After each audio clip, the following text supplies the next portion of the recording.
Welcome back everybody to episode 7 of Raid Series preparation. Today we are doing Corporal Beast kills because we just freshly got the BGS and it's so exciting. This is going to be my 50th kill.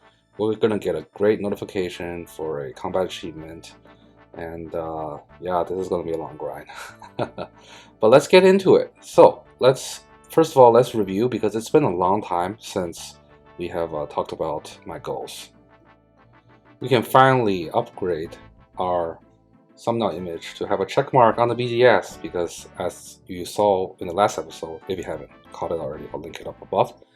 We were able to finally get the BGS way over drop rate as usual, but I'm not going to complain. I'm now ready to do Corp, and I've also released a guide where I showed everyone you don't need a Dragon Warhammer to do Corp. So BGS is enough, and as you can see, I've already gotten 50 kills under my belt. Some of the other things we need to get is prims for a slight upgrade for our boots, and also rigor from Race 1. But I am seriously considering not doing rigor and focusing on something else. I'll let you know in the next few episodes if I do change my mind. But from Corp, what we really want is a Spirit Shield, and then a Holy Elixir, and then one of the sigils. Ideally, Ellie or Arcane, because Arcane is the one that Race 3 directly affects. It will have an upgrade into the Ward of Atlantis. Okay, but first I want to store my BGS, and there is a Master Clue stash that includes a BGS, a Bandos Cloak, and a Bandos Rune Plate Body. Now, I actually have the Bandos Rune Plate Body as I showed you in a previous episode, and I need the Bandos Cloak to complete that storage unit. So here I am at Stone Chests because for two reasons. One, it gives Lizardman Teas, and you need 5,000 Teas to create a Lizardman teleport portal thing in your house. And also, it gives pretty good medium clue drop rates. Not as good as, say, Eclectic Implants, but I hate that. Anyways, you need 64 sieving to sieve these chests. They gave a lot of experience. I was able to get from level 74 to 83, 9 whole levels doing this entire grind. And it's pretty easy to get there. You can go to a farm teleport using the Scouts Necklace or the Farming Cave as you saw I use it. Or you could use some other teleports such as Battlefront Teleport to get to it. It's basically where the Lizardmen in the temple are if you ever farmed Dragon Warhammers before. Here is the drop table. You can see the 1 in 100 for medium clues. The best part is you can AFK this. You just zoom in on your phone and just tap while looking away. That's what I did for all of these levels. And if you get a medium clue, just go do it. And I was able to get both the 5,000 Teas and my Bandos Cloak through this grind relatively fast.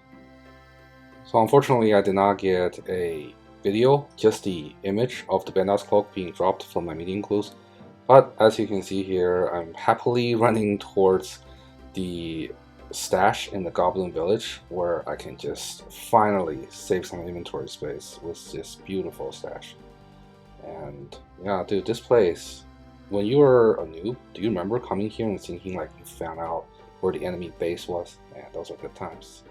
And let's not forget the other loot from this grind, which is a Lizardman Talisman teleport in my house. Finally able to get this out of the way. This is great for Raids 1, but I'm really thinking about changing it up and doing something else. Just because Raids 1 is such a huge grind, and I actually want to do Raids 1 after I get full Masori armor from Raids 3. The purpose of this whole series is Raids 3, remember? But it is a nice teleport to my farming patch in Hosidius. It is the closest one, I'm pretty sure. Very nice now. I don't need to use my Tis farm teleport to get here whenever I do farming. Yay! Lastly, I was unable to get my level 83, but I got the level 80 guys, which I think is more meaningful. So here's a screenshot of that. And a medium clue. Let's also not forget I've been AFKing Abyssal Demons for prayer levels, and I finally got 85, which is the minimum required to combine the Holy Elixir with the Spirit Shield. So we got that requirement out of the way too. Now all we need are the drops.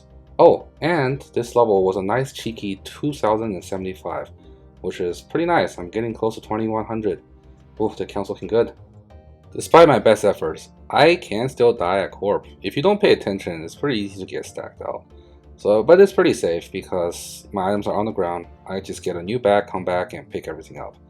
And when I died this time, I realized something. I think I'm done with my Dragon Square Shield, because I'm gonna get a Spirit Shield. It's gonna be way better than the Dragon SQ, so it's the end of an era for me here. I've been using this shield for the past 2 years or something on God War dungeons. It's time to say goodbye to it. I did it with almost every God War dungeon boss. Armadale, Vandos, maybe not Zeliana, and not Quill. Okay, so half of them. But yeah, time to say goodbye. You have served me well, Dragon Square Shield, but your time is at an end, and it is time to say goodbye and move as we move on to bigger and greater things. So, rest in peace. Bye. I was also able to get a very nice drop below the drop rate this time, but it's only the normal Spirit Shield. I think it's a 1 in 50 or 1 in 60 drop rate, and I got it at 44 KC, which is nice. For once, I'm not really dry, but I still need the elixir to make it into a Blessed Spirit Shield. But it was still so awesome to finally get a drop below the drop rate.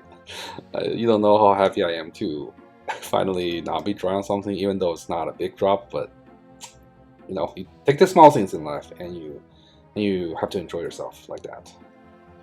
So that's gonna end today's episode. I hope you enjoyed my progress and maybe even learned a few things here and there. I really love making guide videos, and this is my only series, the Race 3 series, because I'm so excited to upgrade my Armadale armor. As you know, I made the account many years ago to get Armadale full, and when I finally got Armadale full, they decided to release Race 3 with Masori armor, and here I am saying, you know what, I'm going to upgrade Armadale. I'm going to move on to the future.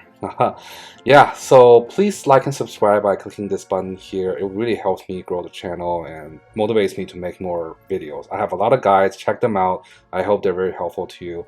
And have a nice day, everybody. I'll see you in the next episode.